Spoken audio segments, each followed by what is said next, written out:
Na mtazamaji, huku sherehe za sikukuu ya Eid zikiendelea, mamia ya familia zisizojiweza katika eneo la Nyali zimefaidika na mpango wa ugavi wa nyama ulioandaliwa na wakfu wa Said Abdallah katika kuwajali wasiojiweza katika sikukuu ya Eid-ul-Adha. Shirika hilo lilichinja ng'ombe 100 na kusambaza nyama katika wadi 5 za eneo bunge la Nyali kusaidia familia maskini pamoja na vituo vya watoto yatima.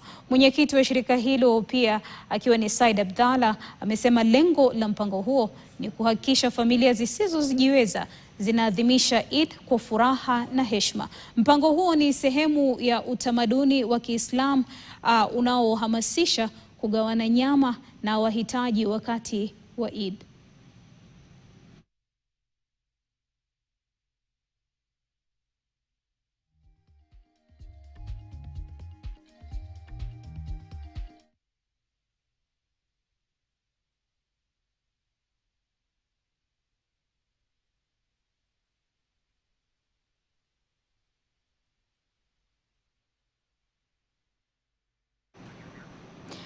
Na nyumba zaidi